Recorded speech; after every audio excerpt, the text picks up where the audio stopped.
Hello বন্ধু, তোমাদের সবাইকে সুরজিৎ মান্না ক্রিয়েশনস চ্যানেলের পক্ষ থেকে সুস্বাগতম। আশা করি তোমরা সকলে ভালো আছো। আমি তোমাদের জন্য এই ভিডিওটি তুলে ধরছি 2025 সালের মাধ্যমিক পরীক্ষার্থী তথা বর্তমানে যারা দশম শ্রেণী তথা ক্লাস 10-এ পড়ছো, তোমাদের জন্য তৃতীয় পর্যায়ক্রমিক মূল্যায়ন তথা টেস্ট পরীক্ষা তথা ফাইনাল পরীক্ষার জন্য এক সেট প্রশ্নপত্রের সম্পূর্ণ সমাধান করছি।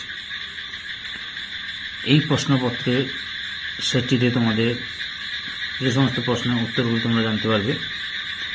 এমসিকিউ, শুদ্ধ অশুদ্ধ, শূন্যস্থান পূরণ, একটি বা দুটি কথায় উত্তর দাও, 2 নম্বরের প্রশ্ন, 3 নম্বরের প্রশ্ন, 5 নম্বরের প্রশ্নের সমাধান, সঙ্গে ম্যাপ পয়েন্টটিকেও সমাধান পাবে। তার আগে তোমাদের কাছে অনুরোধ, তোমরা ভিডিওটি না টেনে পুরো দেখো। ভিডিওটি কেমন লাগলো কমেন্ট করে জানিও এবং ভিডিওটিতে লাইক দাও, শেয়ার করো এবং সুরজিৎ মান্না ক্রিয়েশনস আমার এই চ্যানেলটিকে সাবস্ক্রাইব করে আমার চ্যানেলের পাশে থাকো। সঙ্গে ডান দিকে বেল আইকন অল অপশনে গিয়ে প্রেস করে পরবর্তী ভিডিও নোটিফিকেশন পাও। তোমরা যে বিষয়ের সমাধান হবে সেই বিষয়টি হচ্ছে ভূগোল। আর এই প্রশ্নপত্রের সেটটি পেয়ে যাবে তোমরা রায় ও মার্টিন সম্পাদিত প্রশ্ন বিচিত্রার 2 নম্বর মডেল স্কুল, যে মডেল কোশ্চেন পেপার 2। এটা তোমাদের ভলিউম 2 কিন্তু বইটা, মডেল কোশ্চেন পেপার 2। আচ্ছা, আলোচনা শুরু করছি। বিভাগ কতে 1-এর দাগে বিকল্পগুলি থেকে সঠিক উত্তরটি নির্বাচন করে লেখো। করাতে দাঁতের মতো বা তীক্ষ্ণাগ্র বদ্বীপ বা কাশ্মীর বদ্বীপ হলো গঙ্গা, মিসিসিপি, তাইবার, রাইন নদীর বদ্বীপ। সঠিক উত্তরটি হল অপশন গতে তাইবার নদীর বদ্বীপ। 1.2 দাগে শিলাময় মরুভূমির সাহারাতে যে নামে পরিচিত তা হলো রেক সেরির হামাদার আর্ক। সঠিক উত্তরটি হল অপশন গয়ে হামাদা। পরের প্রশ্ন 1.3 দাগে বায়ুমণ্ডলের কার্বন ডাইঅক্সাইড গ্যাসের পরিমাণ হল 0.033%, 3.3%, 0.3%, 1.03%। সঠিক উত্তরটি হল অপশন কতে 0.033%। পরের প্রশ্ন 1.4 দাগে বৈপরীত্য উত্তাপে নেমে আসা শীতল বায়ু হল ক্যাটাবেটিক, অ্যানাবেটিক, সমুদ্র ও স্থলবায়ু। সঠিক উত্তরটি হল অপশন কতে ক্যাটাবেটিক বায়ু। পরের প্রশ্ন বাণিজ্যিক মৎস্য ক্ষেত্র গড়ে ওঠার উপযোগী ক্ষেত্র হল শৈবাল সাগর, মহিডাল, মগ্নচড়া, গভীর সমুদ্র। সঠিক উত্তরটি হল অপশন গতে মগ্নচড়া। পরের প্রশ্ন 1.6 দাগে কোন স্থানের মুখ্য জোয়ার ও গৌণ জোয়ারের মধ্যে সময় ব্যবধান 12 ঘন্টা, 12 ঘন্টা 26 মিনিট, 24 ঘন্টা, 24 ঘন্টা 52 মিনিট। সঠিক উত্তরটি হল অপশন খতে 12 ঘন্টা 26 মিনিট। 1.7 দাগে কেঁচোর সাহায্যে মিশ্র সার তৈরির পদ্ধতিকে বলা হয় vermi composting, leachate, humification, composting. সঠিক উত্তরটি হল অপশন কতে ভার্মি কম্পোস্টিং। পরের প্রশ্ন 1.8 দাগে এল নিনো সংঘটিত হলে যে পরিস্থিতির সৃষ্টি হতে পারে তা হলো খরা, বন্যা, পশ্চিমী ঝঞ্ঝা, ঘূর্ণিঝড়। সঠিক উত্তরটি হল অপশন কয়ে খরা। পরের প্রশ্ন সরি ভুল হয়ে গেল একটু, এটা হচ্ছে ভার্মি কম্পোস্টিং হবে।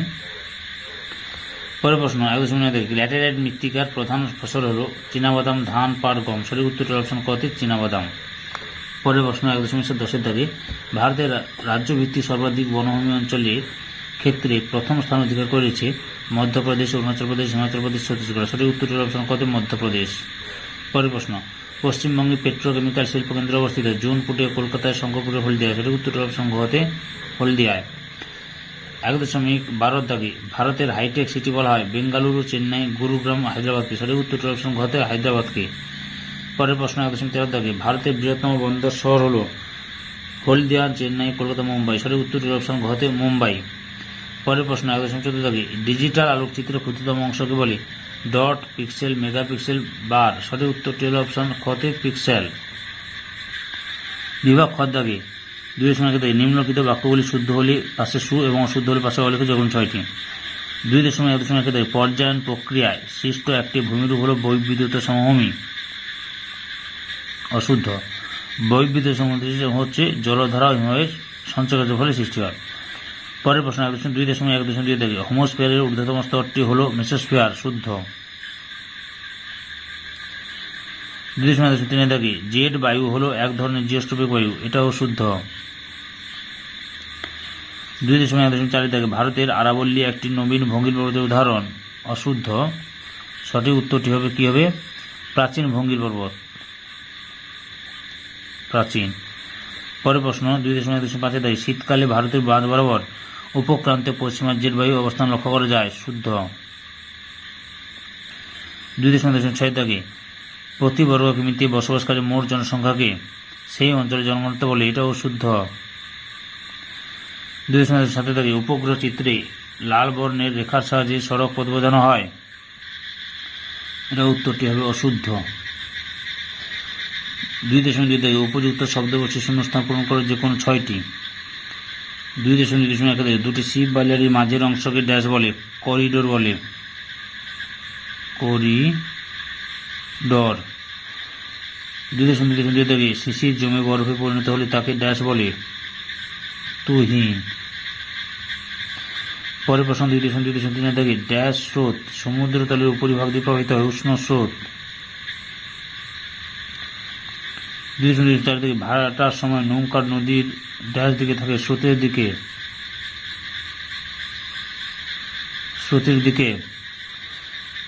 2.2 কেন্দ্রশাসিত অঞ্চল ড্যাশ হল পাঞ্জাব ও হরিয়ানার যুগ্ম রাজধানী চণ্ডীগড়, চণ্ডীগড়। 2.6 গম উৎপাদনে ভারতের ড্যাশ রাজ্য প্রথম স্থান অধিকার করে, উত্তরপ্রদেশ।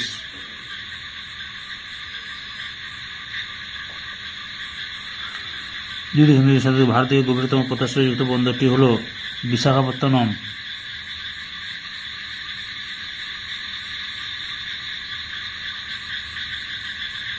পত্তনম।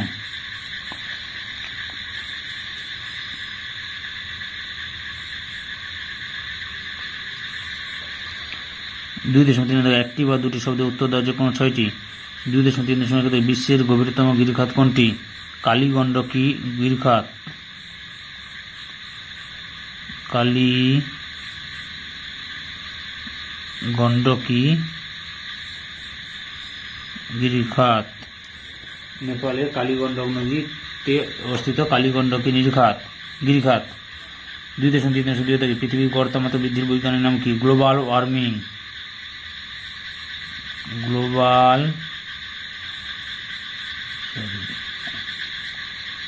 ওয়ার্মিং। 2.3 সমুদ্র স্রোতের চক্রগতিকে কি বলে? জায়র বা কুণ্ডলী, জায়র বা কুণ্ডলী, কুণ্ডলী। 2.3 গঙ্গা নদীর কোন অংশে সর্বাধিক দূষণ দেখা যায়? গঙ্গা নদীর মধ্যগতিতে, মধ্যগতিতে। 2.3 কর্ণাটকের কাবেরী নদীর উপর অবস্থিত উল্লেখযোগ্য জলপ্রপাতের নাম কি? শিব সমুদ্রম, শিব সমুদ্রম। 2.3 বিশুদ্ধ কাঁচামাল পণ্য সূচক কত? 1। 2.3 পশ্চিমবঙ্গের গাঙ্গেয় সমভূমিতে প্রধানত কি ধরনের সাগর দেখা যায়? সুন্দরী। 2.3 মেগা সিটির ন্যূনতম জনসংখ্যা কত? 1 কোটি।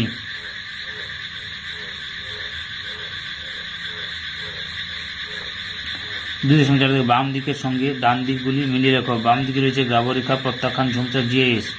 ডান দিকে রয়েছে মৃত্তিকা, রিমোট সেন্সিং, হিমবাহের সঞ্চয় কাজে প্লাস্টিক ব্যাগ। আচ্ছা, গ্রাবরেখা সৃষ্টি হয় হিমবাহের সঞ্চয় কাজের ফলে। প্রত্যাখ্যান, প্লাস্টিক ব্যাগ প্রত্যাখ্যান করতে হবে। ঝুমচাষ, ঝুমচাষ মৃত্তিকা ক্ষয়ের একটি কারণ। জিআইএস হচ্ছে রিমোট সেন্সিং এর কাজে ব্যবহৃত হয়। বিভাগ গয়ের দাগে 3 নিচের প্রশ্নগুলির সংক্ষিপ্ত উত্তর দেওয়া বিকল্প প্রশ্নগুলি লক্ষণীয়। 3.1 নুনাটাক্স কি?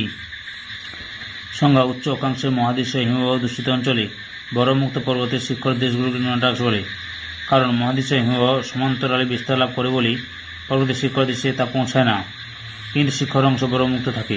উদাহরণ: উত্তর সাইবেরিয়া, গ্রিনল্যান্ড, আন্টার্কটিকা নুনাটাক্স দেখা যায়। অথবা দাগে অপসারণ গর্ত কিভাবে সৃষ্টি হয়? উত্তর: প্রবল বায়ুপ্রবাহে বালির স্তর অপসারিত হয়ে কোনো কোনো স্থানে গর্ত বা অনুমিত অঞ্চল সৃষ্টি করে। একে অপবাহন সৃষ্ট গর্ত বা অপসারণ গর্ত বা ব্লো আউট বলে। এই অংশ হ্রদ সৃষ্টি হয়।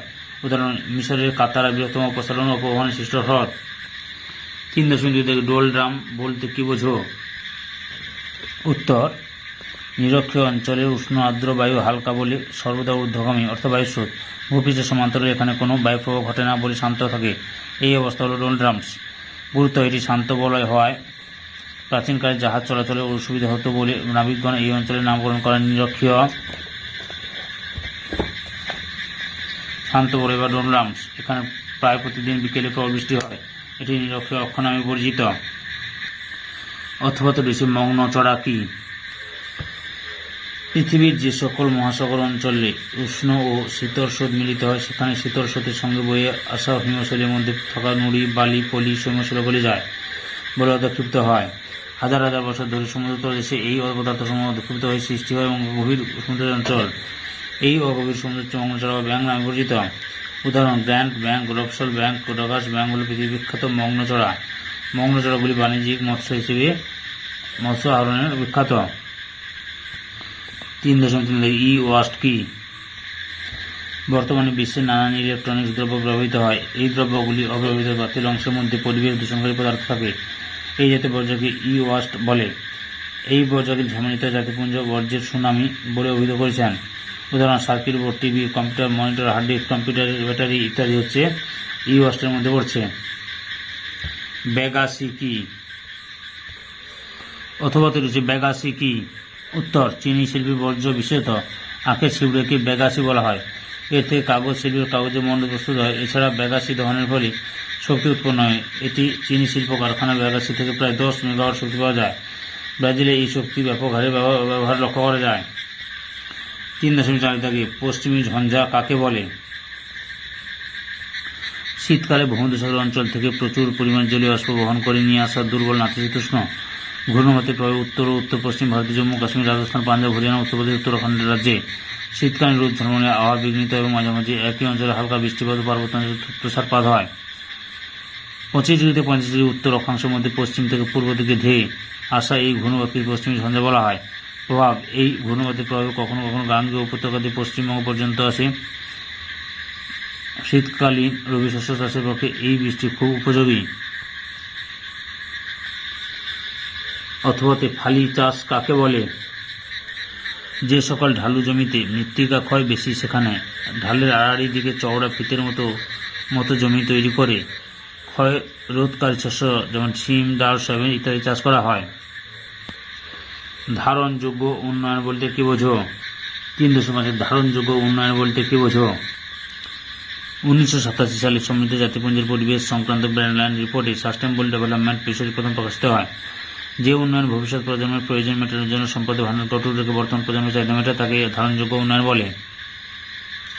সোনালী চতুর্ভুজ কাকে বলে? কলকাতা, দিল্লি, মুম্বাই, চেন্নাই এই 4টি বৃহৎ মেট্রোপলিটন শহর যুক্তকারী 4 থেকে 6 লেনের অতি দ্রুতগামী সড়ক পথ নির্মাণের প্রকল্প হল সোনালী চতুর্ভুজ, যা গোল্ডেন কোয়াড্রিলেটারাল বলে। গুরুত্ব: 5840 কিমি দৈর্ঘ্যের এই প্রকল্পের সড়ক পথগুলি 4টি জাতীয় সড়ক পথের দ্বারা যুক্ত। NH8 Delhi Mumbai, NH48 Mumbai Chennai, NH16 Chennai Kolkata, NH19 Kolkata Delhi. জাতীয় অর্থনীতিতে এই পথগুলির গুরুত্ব অপরিসীম। অধিকাংশ রাজ্য, শিল্পাঞ্চল, কৃষি অঞ্চল এই সূচক পথ দ্বারা যুক্ত। 3.7 FCC কি? ভূপৃষ্ঠের উপাদানগুলি যে রঙের আমাদের চোখে ধরা পড়ে তার পরিবর্তে উপগ্রহ চিত্র অন্য রঙের উপস্থাপিত হলে তার ছদ্ম রং এ উপস্থাপিত উপগ্রহ চিত্র বা ফলস কালার কম্পোজিট সংক্ষেপে FCC বলে। ব্যবহার: রিমোট সেন্সিং চিত্র হল ছদ্ম এর রং উপস্থাপিত চিত্র। এই উপগ্রহ চিত্র পাঠে বিশেষ প্রশিক্ষণের দরকার হয়। বিবক্ষয়ের লাস্ট প্রশ্ন। অথবা সেন্সর বলতে কি বোঝো? সেন্সর হলো এক প্রকার ক্যামেরা যা কৃত্রিম উপগ্রহে রাখা থাকে। এর সাহায্যে পৃথিবীর বিভিন্ন উপাদানকে সংবেদন করা হয়। এই যন্ত্রের মাধ্যমে মহাকাশ থেকে পৃথিবীর বিভিন্ন উপাদান থেকে প্রতিফলিত সূর্যের রশ্মির পরিমাণ সংগ্রহ করে তার বৈশিষ্ট্য তুলে ধরতে সাহায্য করে। উদাহরণ: রেডার, মাল্টিস্পেকট্রাল ক্যামেরা প্রভৃতি হল সেন্সরের। বিভাগ ঘয়ে 4 সংক্ষিপ্ত ব্যাখ্যামূলক উত্তর দাও। বিকল্প প্রশ্নগুলি লক্ষণীয়। 4.1 আরোহণ ও অবরোহণের মধ্যে পার্থক্য লেখ। বিষয়: প্রক্রিয়া। অবরোহণ: উচ্চভূমির ক্ষয়সাধন হল অবরোহণ বা অগ্নিভবন। আরোহণ: ক্ষয়জাত পদার্থের নিম্নভূমিতে সঞ্চয় হল আরোহণ বা স্তূপীকরণ। উচ্চতা: অবরোহণের মাধ্যমে ভূমির উচ্চতা কমে, আরোহণের মাধ্যমে ভূমির উচ্চতা বাড়ে। ঢাল: অবরোহণের মাধ্যমে ভূমির ঢাল খাড়াই হয়, আরোহণের মাধ্যমে ভূমির ঢাল মৃদু হয়। সৃষ্ট ভূমিরূপ: অবরোহণের ফলে গিরিখাত, জীবজ্ঞান প্রভৃতি গঠিত হয়। আরোহণের ফলে বদ্বীপ, বালিয়াড়ি প্রভৃতি তৈরি হয়? অথবা কুয়াশাকে অধঃক্ষেপণ বলা হয় না কেন? উত্তর, কুয়াশা হল ঘনীভবনের রূপ বিশেষ। জলীয় বাষ্পপূর্ণ বায়ু শীতল স্থানের সংস্পর্শে এসে ঘনীভূত হয়ে জলকণে পরিণত হয়ে গাছের পাতা ও ঘাসের উপর শিশির রূপে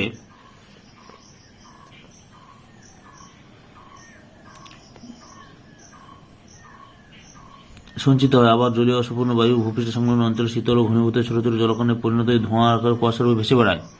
বায়ুমণ্ডলের জলীয় বাষ্প ঘনীভূত হয়ে জলকণা ও তুষারকণে পরিণত হয়ে পৃথিবীর মাধ্যাকর্ষণ শক্তির প্রভাবে ভূপৃষ্ঠে পতিত হলে তাকে অধঃক্ষেপণ বলে।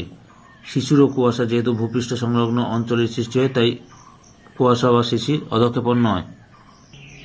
উত্তর, চিকিৎসাজনিত বর্জ্য পদার্থ পরিবেশ তথা জনস্বাস্থ্যের পক্ষে অত্যন্ত ক্ষতিকারক, তাই এই বর্জ্য পদার্থের সঠিক পরিচালনা ও ব্যবস্থাপনা প্রয়োজন। চিকিৎসাজনিত বর্জ্য পদার্থ ব্যবস্থাপনার প্রধান উপায়গুলি হল: এই বর্জ্য পদার্থের পরিমাণ হ্রাস করার জন্য পরিকল্পিত প্রযুক্তিগত প্রচেষ্টা প্রয়োজন। উপযুক্ত ব্যবস্থার মাধ্যমে এই সকল বর্জ্য পদার্থ পুড়িয়ে ফেলা, তবে এই দহন কাজ প্রযুক্তি নির্ভরে অত্যন্ত খরচ সাপেক্ষ। আবর্জনা পৃথকীকরণ ব্যবস্থা করতে হবে, এতে পরিবেশ রক্ষার পাশাপাশি দহন কাজের মোটা খরচ অনেকাংশ কমে যায়। বর্জিত সূচ, সিরিঞ্জ, শল্য, ছুরি, কাঁচি প্রভৃতি সংক্রমণ পরিশোধন করা। প্লাস্টিক, কাঁচ, ধাতু বাছাই করে পুনর্ব্যবহার করা। জীবাণুর বিজ্ঞান বা প্রাণীর রসায়ন পরীক্ষায় সৃষ্ট বর্জ্য, রক্ত, পুঁজ, লাগা, তুলো, ব্যান্ডেজ, কাপড় ইত্যাদি সংক্রমণ পরিশোধন করে পুঁতে ফেলা। শরীরের কাটা অংশ উপযুক্ত স্থানে পুড়িয়ে ফেলা। সাইটোটক্সিস বা অন্যান্য বর্জিত ওষুধ সুরক্ষিত স্থানে পুঁতে রাখা। চিকিৎসাজনিত তেজস্ক্র বর্জ্য যন্ত্রণা সহকারে সিসার বাক্সে বন্ধ করে রাখা প্রভৃতি। অথবা বর্জ্য ব্যবস্থাপনায় ফোরার ব্যবস্থা অধিক কার্যকরী ও গ্রহণযোগ্য কেন? বর্জ্য ব্যবস্থাপনা ফোরার বলছে, এখানে 3R লিখে রিডিউস, রিউজ, রিসাইকেল এর গুরুত্ব অপরিসীম লিখবে। লিখে বর্জ্যের পরিমাণগত হ্রাসটা পুরোটা এতটা পর্যন্ত লিখবে। তারপরে হচ্ছে বর্জ্যের পুনর্ব্যবহার, এখান থেকে শুরু করে মাধ্যমে পুনর্ব্যবহার করা যায় এতদূর লিখবে। তারপর পুরনো গাড়ির কম্পিউটার বা কম্পিউটার যন্ত্রাংশ বিভিন্ন শিশি বোতল পুনরায় ব্যবহার করা হয়, এখান থেকে এটা লিখবে। লেখার পরে 3 নম্বরে পুনর্নবীকরণ বা রিসাইকেল, এখান থেকে শুরু করে যে প্লাস্টিক, কাঁচ থেকে আবার নতুন দ্রব্য তৈরি সম্ভব এতদূর পর্যন্ত লিখবে। বুঝতে পেরেছ? গাঙ্গেয় সমভূমি কিভাবে ভারতের মানুষের জীবনযাত্রাকে প্রভাবিত করে? উত্তর, ভারতের জনজীবনে উত্তরের সমভূমি অঞ্চলের গুরুত্ব অপরিসীম। কৃষির প্রসার, গঙ্গা, সিন্ধু, ব্রহ্মপুত্র প্রভৃতি নদী তার উপনদী পলি সঞ্চয়ের ফলে সৃষ্ট এই সমভূমিতে ধান, পাট, তুলা, আখ, ডাল, তৈলবীজ প্রভৃতি পরিমাণ উৎপন্ন হয়। সমভূমি অঞ্চলে কৃষির ভারতের কৃষিপ্রধান দেশে পরিণত হয়েছে। এখানে শুধু লিখবে গঙ্গা নদী তার উপনদী পলি সঞ্চয়ের ফলে। উন্নত যোগাযোগ ব্যবস্থা, বিস্তৃত সমতল ক্ষেত্রে রেলপথ, সড়কপথ, জালের মতো বিস্তার লাভ করেছে। এছাড়া সুনাম নদীগুলি এই নদীগুলি জলপথ রূপে প্রবাহিত হয়। নগরায়ন,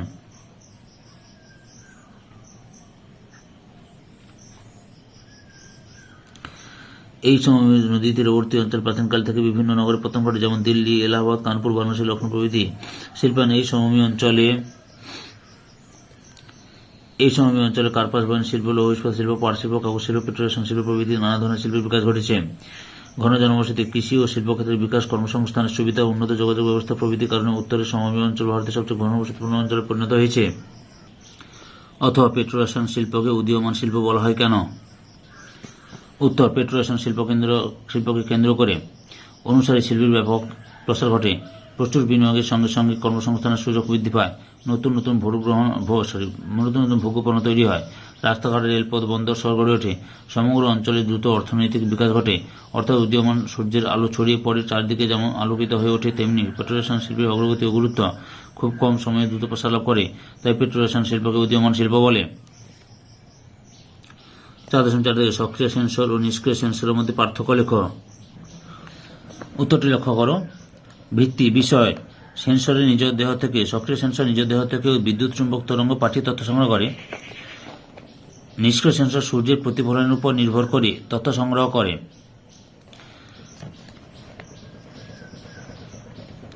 দুই, তরঙ্গ, সেন্সর থেকে, সক্রিয় সেন্সর থেকে প্রেরিত ও ভূপৃষ্ঠ থেকে প্রতিফলিত উভয়ই বিদ্যুৎ চুম্বকের তরঙ্গ। আর হচ্ছে নিষ্ক্রিয় সেন্সর শুধু প্রতিফলিত তরঙ্গের বিদ্যুৎ চুম্বকীয়। কার্য সময়, সক্রিয় সেন্সর দিন রাত সর্বদা তথ্য সংগ্রহ করে। নিষ্ক্রিয় সেন্সর কেবলমাত্র দিনে তথ্য সংগ্রহ করে। উদাহরণ, সক্রিয় সেন্সর হচ্ছে অ্যাক্টিভ রেডিওমিটার, ল্যাডার, লিডার ইত্যাদি। আর নিষ্ক্রিয় সেন্সর হচ্ছে ইলেকট্রনিক্স, মাল্টিস্পেকট্রাল, ফটোগ্রাফি প্রভৃতি ক্যামেরা। অথবা উপগ্রহ চিত্রের অসুবিধাগুলি কি কি? অথবা উপগ্রহ চিত্রের অসুবিধাগুলি কি কি?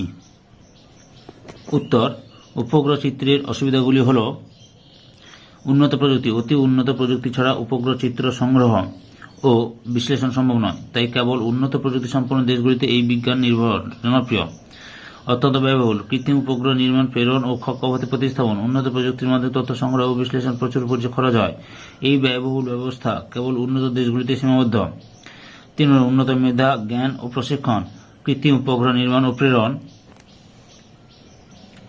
তথ্য সংগ্রহ, তথ্য বিশ্লেষণ সকল কাজেই উন্নত বিজ্ঞান ভিত্তিক ও প্রযুক্তি বিজ্ঞান সম্মত মেধার প্রয়োজন। উপযুক্ত প্রশিক্ষণ ছাড়া এই প্রযুক্তি আয়ত্ত সম্ভব নয়। অনুন্নত দেশগুলিতে এই সুযোগ সীমিত। সকল তথ্য পাওয়া যায় না। জনসংখ্যা সংক্রান্ত সকল তথ্য, গৃহস্থালী তথ্য, মানুষের আয় ইত্যাদি বিষয়গুলি উপগ্রহ চিত্রের মাধ্যমে সংগ্রহ সম্ভব নয়। এই সকল তথ্য কম্পিউটারে নিবেশ কাটিয়ে বিশেষ সফটওয়্যারের মাধ্যমে উপগ্রহ চিত্রের সাথে সমন্বয় করে বিশ্লেষণের মাধ্যমে মানচিত্র প্রস্তুত হয়। বিভাগ দাগে 5-এর দাগে 5.1 নিম্নলিখিত প্রশ্নগুলি থেকে যে কোনো দুটি প্রশ্নের উত্তর দাও। 5.1 নদীর কাজের দ্বারা কিভাবে মন্থকূপ, প্লাবনভূমি ও বদ্বীপ সৃষ্টি হয় তা চিত্র সহ ব্যাখ্যা করো।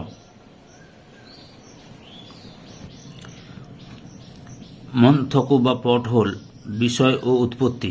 পার্বত্য প্রবাহী নদীর স্রোতের সঙ্গে বাহিত বড় বড় প্রস্তরখণ্ড নদীগর্ভে আঘাত করে নদীগর্ভের কোমল শিলাস্তরের প্রস্তরখণ্ডের মাধ্যমে ক্ষয় হয়ে গর্তের সৃষ্টি হয়। পরবর্তীকালে ওই গর্তের মধ্যে জলচক্রের আকারে প্রস্তরখণ্ড ঘুরতে ঘুরতে ক্ষয় করে গর্তকে আরও বড় ও গভীর করে। এই ধরনের গর্ত মন্থকূপ বা পটহোল নামে পরিচিত। আচ্ছা, তোমরা এই ছবিটি আঁকার চেষ্টা করবে। এই ছবিটা আঁকবে, ওকে। আর উদাহরণ হচ্ছে হিমালয়ের নদী সমেত তিস্তা, ভাগীরথী, অলকনন্দা ইত্যাদি নদীগর্ভে পটহোল দেখা যায়। প্লাবনভূমি বিষয় উৎপত্তি। মধ্য ও নিম্ন প্রবাহে ভূমিঢাল কম বলে নদীগর্ভ ভরাট হয়ে অগভীর হয়ে পড়ে। ফলে বর্ষাকালে নদীতে জল বাড়ে, নদী দুকুল ছাপিয়ে বন্যার সৃষ্টি করে। বারংবার বন্যার কারণে নদীর দুপাশের ভূমিতে পলি জমে সমভূমির সৃষ্টি হয়। বন্যার ফলে সৃষ্ট এই ভূমি প্লাবনভূমি নামে পরিচিত। এই ছবিটি আঁকবে, এই ছবিটি দেবে, ওকে। উদাহরণ গঙ্গা, ব্রহ্মপুত্র, নীল নদী প্রভৃতি নদী অববাহিকার সমভূমিতে দেখা যায়। বদ্বীপ বিষয় উৎপত্তি। নদী মোহনা, নদী যেখানে সমুদ্রে মেশে সেখানে অপেক্ষিত সূক্ষ্ম পলি দীর্ঘকাল ধরে সঞ্চিত হয়ে সমুদ্রগর্ভ ও নদী মোহনা ভরাট হয়ে সে ত্রিকোণাকার মাত্রাহীন বা গ্রীবক্ষার ডেল্টার মতো যে ভূমিরূপ সৃষ্টি হয় তাকে বলে বদ্বীপ। আচ্ছা, যে কোনো একটা, এখানে 4টা বদ্বীপে শ্রেণীভাগ করে 4টা ছবি দেওয়া আছে। যে কোনো একটি ছবি, তোমার যেই ছবিটা সবথেকে আঁকতে সুবিধা হবে সেটা আঁকবে। উদাহরণ নীল, মিসিসিপি, মিসৌরি, গোদাবরী প্রভৃতি নদীর মোহনায় বদ্বীপ গঠিত হয়েছে। গঙ্গা, ব্রহ্মপুত্র বদ্বীপ পৃথিবীর বৃহত্তম বদ্বীপ। 5.1.2 দাগে পৃথিবীর মরুভূমি কেন আয়তনে বাড়ছে তার বিস্তারিত আলোচনা করো। 5.1.3 দাগে যে পদ্ধতিতে বায়ুমণ্ডল উত্তপ্ত হয় তাদের সম্পর্কে লেখো। 5.1.4 দাগে পৃথিবীর চাঁদ সূর্যের বিভিন্ন অবস্থান কিভাবে জলভরাটকে নিয়ন্ত্রণ করে তার চিত্রসহ বর্ণনা করো। 5.2 দাগে নিম্নলিখিত প্রশ্নগুলি থেকে যে কোনো দুটি প্রশ্নের উত্তর দাও। 5.2.1 দাগে জল সংরক্ষণ পদ্ধতিগুলি আলোচনা করো। 5.2.2 দাগে ভারতের 2 প্রকার স্বাভাবিক উদ্ভিদ অঞ্চলের বন্টন বৈশিষ্ট্য আলোচনা করো। 5.2.3 থেকে ভারতে চা চাষে অনুকূল ভৌগোলিক পরিবেশ বর্ণনা করো। 5.2.4 থেকে ভারতের জনসংখ্যা বৃদ্ধির কারণগুলি কি কি। 5.1.2 থেকে প্রশ্ন থেকে শুরু করে 5.1.2 এর দাগের প্রশ্ন থেকে শুরু করে 5.2.4 এর লাস্ট প্রশ্ন ভারতের জনসংখ্যা বৃদ্ধির কারণগুলি, এই 7টি প্রশ্নের উত্তর এর লিঙ্ক তোমরা এই ভিডিও ডেসক্রিপশনে পেয়ে যাবে। ডেসক্রিপশনে ওখানে লিঙ্ক দিয়ে দেবো। ওই ডেসক্রিপশনের লিঙ্কে ক্লিক করে এই 7টি প্রশ্নের উত্তর দেখে নাও। আবার বলছি, 5.1.2 দাগ থেকে শুরু করে 5.2.4 দাগ পর্যন্ত প্রশ্নের উত্তরগুলো আমি এই ভিডিও ডেসক্রিপশনে লিঙ্ক দিয়ে দেব। ওই লিঙ্কে ক্লিক করে এই 7টি প্রশ্নের উত্তর দেখে নাও। এরপরে দাগে অর্থাৎ বিভাগ 6 দাগে দেখো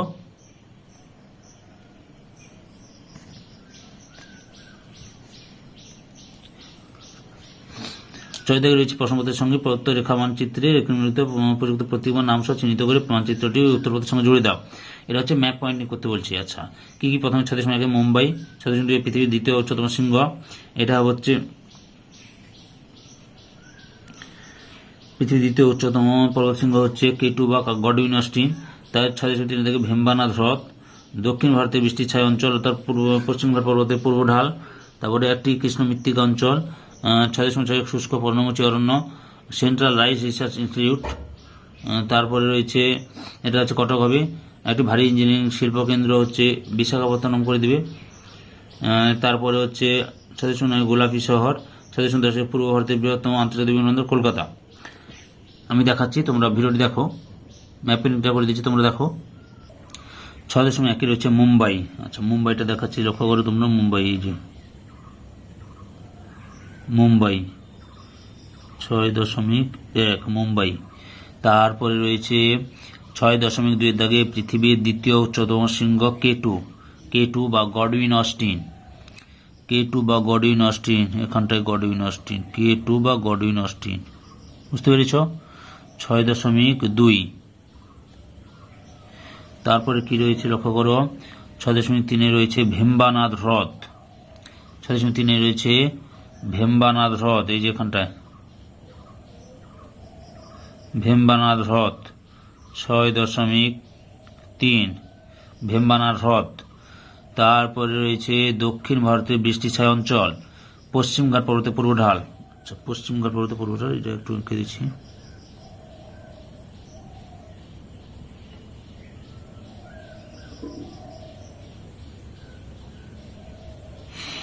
পশ্চিমঘাট পর্বতের পূর্ব ঢালের হচ্ছে বৃষ্টিছায়া অঞ্চল।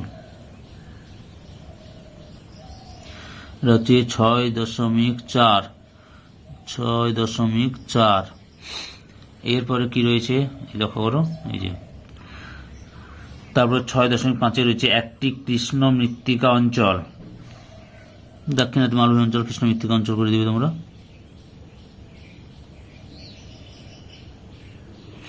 কৃষ্ণ মৃত্তিকা অঞ্চল 6.5।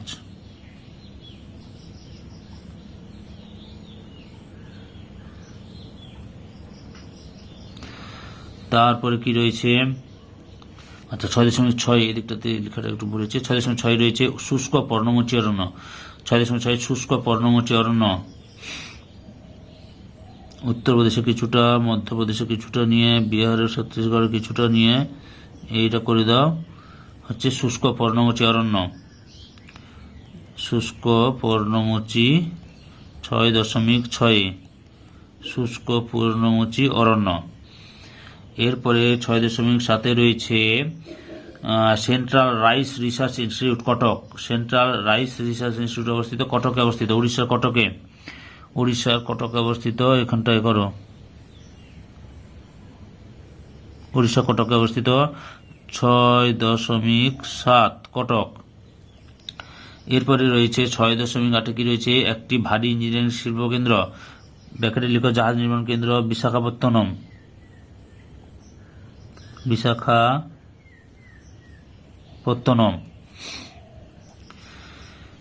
বিশাখাপত্তনমটা এখানটায় অবস্থিত, বিশাখাপত্তনম। 6.8 বিশাখাপত্তনম। তারপরে রয়েছে 6.9 রয়েছে গোলাপি শহর জয়পুর, রাজস্থানে জয়পুর। গোলাপি শহর জয়পুর, যে এখানটা করো, গোলাপি শহর জয়পুর 6.9। তারপরে হচ্ছে 6.10 কি রয়েছে দেখো, 6.10 রয়েছে পূর্ব ভারতের বৃহত্তম আন্তর্জাতিক বিমানবন্দর কলকাতা। কলকাতার দমদম বিমানবন্দর বা নেতাজি সুভাষচন্দ্র আন্তর্জাতিক বিমানবন্দর বা নেতাজি সুভাষচন্দ্র ইন্টারন্যাশনাল এয়ারপোর্ট, এই যে এখানটায় হবে, এখানটায়, বুঝতে পেরেছ? এটা হচ্ছে 6.10 বুঝতে পেরেছ? তাহলে আমি একবার বলে দিচ্ছি, দেখো 6.1 রয়েছে মুম্বাই। তারপরে 6.2 রয়েছে পৃথিবীর উচ্চতম পর্বতশৃঙ্গ K2 বা গডউইন অস্টিন। 6.3 রয়েছে, এই যে 6.3 রয়েছে এটা ভেম্বানাদ হ্রদ। 6.4 রয়েছে দক্ষিণ ভারতের একটি বৃষ্টিছায়া অঞ্চল, পশ্চিমঘাট পর্বতের পূর্ব ঢাল, বুঝতে পেরেছ? এরপরে 6.5 রয়েছে একটি কৃষ্ণ মৃত্তিকা অঞ্চল, এটা কৃষ্ণ মৃত্তিকা অঞ্চল। 6.6 রয়েছে শুষ্ক পর্ণমোচী অরণ্য। 6.7 রয়েছে central rice research institute Cuttack, এটা কটক। তাহলে 6.8 রয়েছে একটি ভারী ইঞ্জিনিয়ারিং শিল্পকেন্দ্র বিশাখাপত্তনম হচ্ছে জাহাজ নির্মাণ কেন্দ্র, এটা জাহাজ নির্মাণ কেন্দ্র। 6.9 রয়েছে গোলাপি শহর জয়পুর, গোলাপি শহর হচ্ছে জয়পুর। 6.10 রয়েছে পূর্ব ভারতের বৃহত্তম আন্তর্জাতিক বিমানবন্দর কলকাতা দমদম নেতাজি সুভাষচন্দ্র আন্তর্জাতিক বিমানবন্দর, এটা এখানে চিহ্নিত করো। সম্পূর্ণ ভিডিওটি দেখার জন্য তোমাদের সবাইকে অসংখ্য অসংখ্য ধন্যবাদ।